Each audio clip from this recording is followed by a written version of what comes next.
for it. Okay. So, woke up. The day was a normal day, right? Normal day. You thought. What you do? Woke up, took the kids to school, went to Walmart or Target like I do every day, and then came back home. Was honestly chilling, cleaned up a little bit. Then Zarian came home and everything was good, for real. Nothing out of the ordinary happened that day to make me think that would be the day that changed my freaking life, right?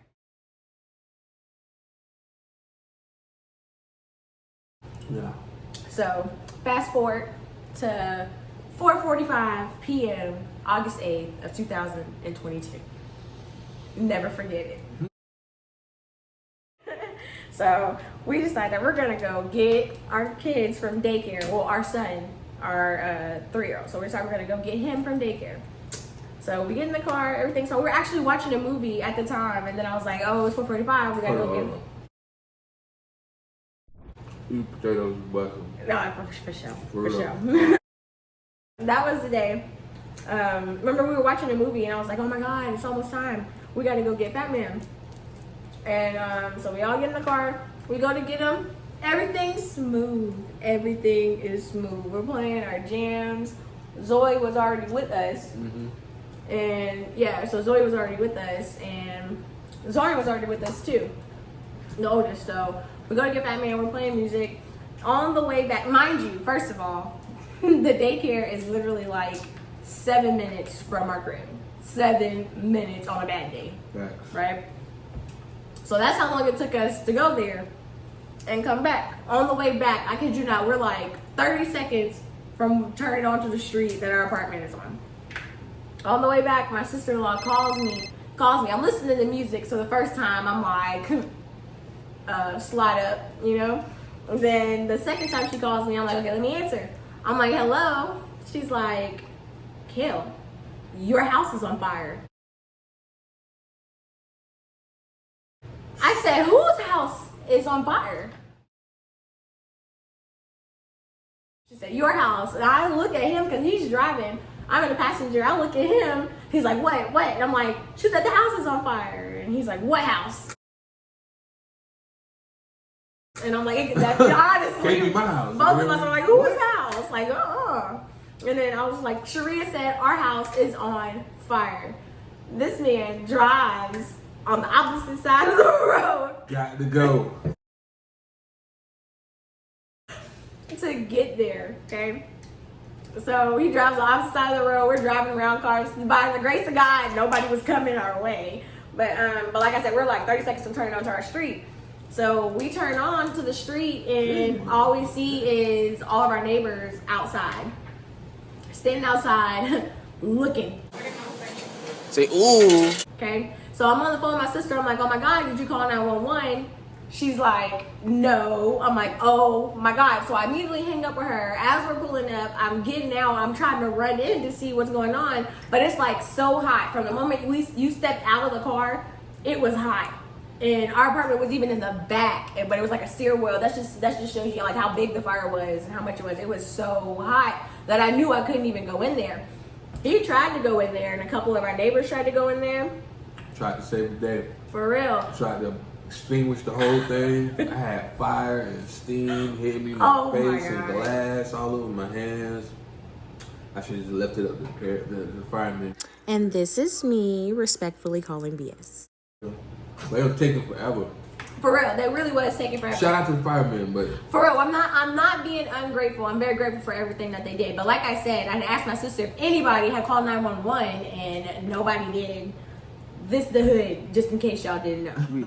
We don't do that here. Okay, so that's just how it worked. Okay, so I'm not hating, I'm not mad. But so nobody called 911, so 911 wasn't even notified until we got there. You know, so. Watching in the meantime of everything of waiting for the firemen to get there, suit up, plug in the water, get I go for real. Get everything, you know, tagged up and go in there and assess the damage. Everything literally burned up. Like I literally watched everything burn up. The windows was already out. And we literally just sit there. It took them like 2 to 3 hours to get all the smoke and the fire and everything out. It's about 2-3 hours. I was just standing there like in disbelief. Honestly, when immediately after I called 911, I was just like, it's a fire. My house is on fire. I'll never forget like how gentle that lady's words were. I swear to God, she was like, oh my God, sweetheart, I am so sorry. I'm gonna get you help right away. Just calm down. It's like she already knew that I was about to hyperventilate because foresighting. That's exactly what happened. She did. I lost it. Did. I didn't know what to do. And I'm a person that is in charge. I'm a person that plans things. You don't know how to figure something out. 9 times out of 10, you're gonna ask me and I'm gonna help you figure it out. I'm gonna help you plan it. I'm gonna be like, go here, do this. We gotta do this. I'm a researcher and I figure shit out, basically. So in that moment, I did not know what the fuck to do. I did not know what to do next. I did not know what the next step was. I didn't know who to go to, where to go to, what we were gonna do. I didn't know anything. And so I couldn't do nothing but panic. I was of no help for the first hour of the house fire. I literally could not control myself. It was hard to breathe. It was hot. It was scary. Like the unknowns and the what ifs. That's like a hard place to be in, you feel me? So it was the worst. For real. Damn, he fucking that shit up, ain't he? But yeah, so it was kind of scary. I do remember, like, after I initially, like, calmed down, after, like, my panic, I looked up, and, I had called my mom, too. I forgot about that. I had called my mom. After I had, like, panicked for a second, I called my mom, and I was like, Mom. She was like, what? Because my mom's in nursing school. She was like, I'm on my way to class. I was like, my house is on fire. She was like, what? I was like, my house is on fire, Mom. And I was like, boo, bawling, crying still. But I was hyperventilating. She was like, oh my God, I'm on my way. 5 minutes. 5 minutes. She shows up. After I finished crying, I looked up and I see him. He's leaning on the back of his car and he's just like this. Trying to figure something out right then and there, for real. For real. Then I stopped crying because I was like, oh fuck, I done panicked this whole time. I haven't even been like, are you okay? I haven't said anything. So I stopped crying and then I go over there and I give him a hug. I'm like, are you okay? And he just was like, no. For real. I was like, oh my God. Now, what did you say at that moment, you know? Like, yeah, and then the landlord showed up and he didn't even talk to me. He didn't even say anything to me. But that's for another time. That's a whole nother story of how we even got in the house fire to begin with. Okay? It was an electrical problem, so let's just let that be known, okay? So he didn't even say anything to me. He saw him, because I feel like he didn't say anything to me because he already knew. So he talked to him and then he walked away. What did he even say? He was just pretty much like, are we okay? But not trying to like fix anything. He was just like saying, if we had renter's insurance. I really think he was trying to cover his ass though, you know?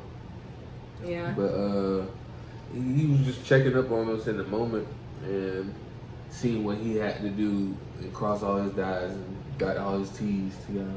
Right. And then it was just kind of real weird for a moment there because after the initial shock went away, all I could do was just sit there. And I mean, literally mean sit there. I sat under the tree, crisscross applesauce, just watching the world go by, honestly. Just trying to, because at this moment, I still didn't know. What time was it at this point? It was like, it's probably like 7 o'clock. 8. Yeah. It was like dark at 8, 9, so it's probably like 7 o'clock. And then everybody's still outside. Everybody's still outside, yeah. And then I keep looking over there, and there's this lady who's there. I'm like, who's this lady? Turns out the news is there. Now I'm like bawling, boo-hoo, crying, and she's trying to do an interview, and she's asking me all these questions. Like, I don't even know the answers to the questions that I got. You know, like I can't help you. I don't know what to do. Like, I don't even know my name at this point. It was here, and in 10 minutes, it was gone. Nothing was on. We didn't cook anything. And we come home and our place is weird. Like there have been things going on. Like it would rain and water would drip out of our light fixture. Now look at this. Now you know he dead wrong. I freaking plugged in my work computer to the outlet, and I kid you not, right hand on the Bible, I electrocuted myself to the point that I was like, ah, and he was like, what? Like, it hurt so bad, and like, it was just tingly for forever, but. It was like one of them cartoon moments when the character just get shot and whatnot. My hair had static in it. It was crazy. No, for real. But like, just things were happening. And then all of a sudden, there's a house. The answer everybody is wondering is, do we have renter's insurance? The answer is no. Mind you, again, this the hood. You know what I'm saying? We have learned a valuable lesson. We have learned a valuable lesson. Always insure everything you got. Insure everything you got. Pretty much. Your house, car, your kids, your life. You, like, honestly, insure everything you got, because you never know what will be gone. Your dog, for real. Together, get that insurance. But yeah, so we did not have renter's insurance. So what we took out of that apartment was our kids' bed, because it had a bunk bed, and like a basket of clothes at the moment. And then we went back and we ended up getting our mirror, some toys, yeah, a mirror, a couple clothes, shoes, a little bit, drawers, yeah, just a little bit. Like, all of it fit on the back of my granddad's pickup. For real, all of it's fit in like 2 or 3 cars. A whole house, a whole 5 years worth of stuff in 2 or 3 cars. Yeah, so we pretty much lost everything, and I was like pretty down. Oh, that hit me so hard. I could not sleep. I couldn't eat. When I did eat, I felt like I was gonna be sick all day.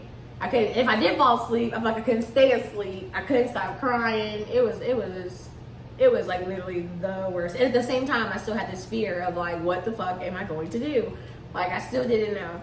Only thing I could do was, we went to sleep after we stayed there. We literally stayed there until it was dark.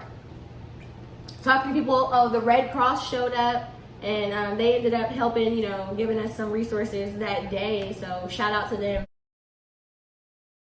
Shout out to them. Donate to the Red Cross, for real. I know I will be every time in the near future and far future.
We now have an extra bedroom and an extra bathroom in our new place. You get what I'm saying?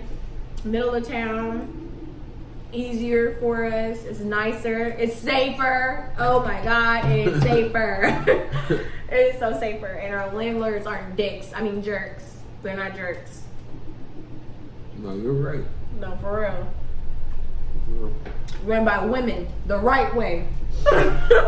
Over here. That's amazing. For real. But yeah, I mean, house fire is no joke. For real. And I salute everybody that went through it and came out on the other side. Because that shit could have consumed us. It could have consumed us, and we could have just let it all run out, honestly. I will say, like, coming out of it, I feel stronger, honestly. I really did. It was sad. I felt like I was going to be, like, sensitive forever. Like, oh my God, in a constant state of unsure emotions. But no, why they do me like that? Y'all ain't nothing in here.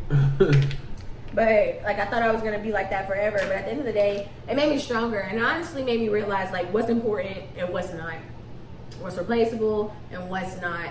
And, like, who really has me. You know what I'm saying? People who support me and all that other stuff. And there's people, like I said, people we didn't even know coming here and, you know, helping us out, doing their best they can. Like, my mom started a GoFundMe, and they were, people donated to that helped us get in here as well. So, I mean, Most definitely.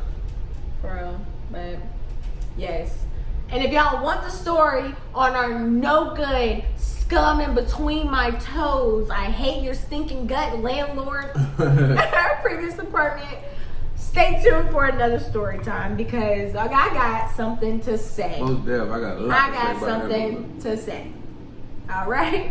All right. Well, thank you for coming to my channel. Thank you for listening to our little story time and our TED Talk. Please like, subscribe, and share, and we'll see you next time.